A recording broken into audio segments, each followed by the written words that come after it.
Então aí, aula do capítulo 4, deslizamento transversal simples. Aí vai falar sobre tensão cisalhante, sobre tensão normal também de tração, sobre desvio angular, alguns ensaios, sobre coeficiente de segurança e tal. E é isso aí. Começando por explicando o que é tensão cisalhante.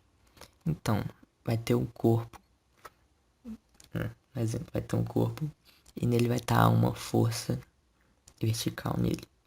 E se for analisar, essa força ela vai estar paralela à seção, ou seja, essa vai ser um esforço cortante, porque essa é a definição de esforço cortante, ele ser paralelo à seção, entendeu? Porque ele está vindo vertical e a seção está na vertical também, por isso que é paralelo. Isso é muito importante para entender algumas questões, então lembre disso, esforço cortante é paralelo à seção. Então aqui é um exemplo genérico, porque esse bloco meio que está flutuando no ar aqui. Isso é claro que não existe. Mas quando tiver um corpo, ele vai ter um apoio. E esse apoio vai fazer gerar um esforço de cortante do outro lado da seção. Então vai ser mais ou menos esse exemplo aqui. Vai ter a seção, vai ter o eixo longitudinal dela. E de um lado vai ter a força cortante para baixo. Então do outro vai ter que ter uma força cortante para cima. E é isso que caracteriza o esforço cortante também. Ele faz uma seção deslizar sobre a outra. E se você for analisar isso daqui, é meio que uma tesoura. Só você pensar que na tesoura uma lâmina vai para baixo, outra vai para cima e corta o papel. É basicamente isso. E uma coisa que é importante lembrar também, o esforço cortante faz uma seção deslizar sobre a outra. Porque nem sempre faz uma seção cortar. Porque você vai ver em alguns exercícios que tem um bloco deslizando sobre uma superfície e lá vai ter esforço cortante, mas não tem nada para cortar, de certo modo. Então é só lembrar que esforço cortante também é caracterizado como uma superfície deslizando na outra. Beleza? E é isso aí. E a fórmula genérica de tensão cisalhante, que é esforço cortante ou cisalhante, dividido pela seção. Vocês vão ver que essa fórmula aqui pode sofrer algumas modificações, tipo colocar 2 vezes S aqui embaixo. Isso vai se dar por conta do número de seções que estão sendo cortadas. Então, lembre disso também que é importante. Quando aparece 2 vezes S, ou 3 vezes S, ou 4 vezes S aqui, significa o número de seções que estão sendo aplicadas o esforço cortante. Ou seja, onde vai gerar as tensões cisalhantes. Beleza? É isso aí. E desvio angular. Isso não costuma cair em prova, mas tá lá a fórmula, então tem que explicar. É aquilo que eu falei, o que provoca o deslizamento das seções. Então, isso aqui é importante também para entender o que é o desvio angular. Porque aqui, em uma seção, está sendo aplicado um esforço cortante para cima e na outra, uma distância x, está sendo aplicado um esforço para baixo. Aí isso faz com que uma seção deslize sobre a outra. Essa quantidade aqui, que é o ΔV, que é o desvio absoluto. Ou seja, essa parte do corpo meio que abaixou. E esse aqui é o tanto que abaixou. Aí tem uma relação que vai ser o ΔX, que é a distância entre as seções, e o ΔV, que é o quanto que uma deslizou sobre a outra, e o ângulo, que vai ser o alfa, que vai ser o desvio angular. Na verdade, o alfa é um ângulo, só que tem explicação lá que é um ângulo tão pequeno que a tangente dele é considerado o próprio ângulo e tal. Não entendi muito bem isso não. Mas é isso aí, deslizamento absoluto e distância entre as seções. Vai dar o desvio angular. E isso daqui você não precisa se preocupar. O que você precisa saber é usar essa fórmula aqui. Tensão cisalhante igual ao módulo de elasticidade tangencial vezes desvio angular. Porque na questão pode estar pedindo desvio angular. Aí você tem o valor do G, porque sempre dão o valor do G. E a tensão você consegue através de outras fórmulas lá. Aí pode pedir o desvio angular, sei lá. É improvável, porque nenhuma prova cai isso. Em uma lista de 20 exercícios, só tem um exercício que cai desvio angular. Mas, enfim, é isso aí.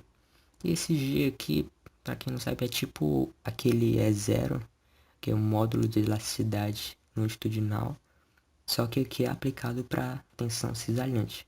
Lá era tensão normal, que é tensão cisalhante, beleza? E é isso aí. Ensaios. Então, para entender os exercícios também, você precisa entender os tipos de ensaios que tem, porque você vai precisar analisar a questão e ver qual tipo de fórmula que você vai usar. Isso vai depender dos ensaios. Então, o primeiro tem dois. O primeiro é de guilhotina ou tesoura mecânica, que é a tesoura normal mesmo. Imagina que tem um corpo aqui, esse corpo azul aí, e por dentro dele passe sei lá, uma barra de ferro, alguma coisa assim. Aqui, apesar de não estar aparecendo, aqui passa a barra ao longo dele aqui dentro também, só que não dá pra ver porque tá na frente o troço aí. Mas é isso aí. E rente a ele tem um bloco e esse bloco vai ser solto e vai cair aqui e vai fazer uma força X aqui. Uma força X não, uma força. Força qualquer aí. E o que que vai acontecer então?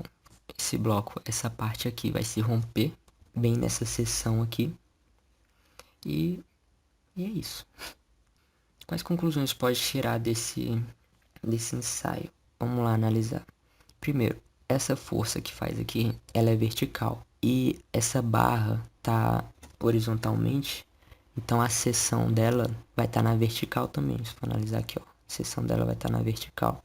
Então essa força que faz aqui e bate na barra, na verdade é paralela a ela. Paralela à seção dela.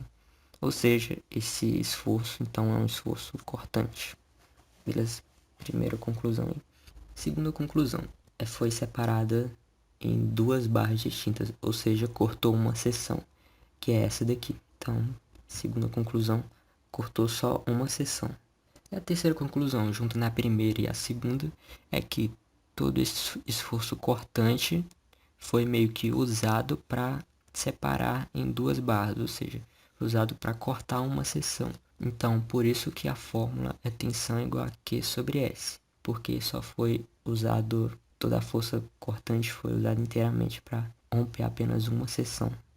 Aqui no exemplo, ela cortou a seção, mas não necessariamente precisaria ter cortado para ter sido gerado o esforço, para sido gerado tensão cisalhante.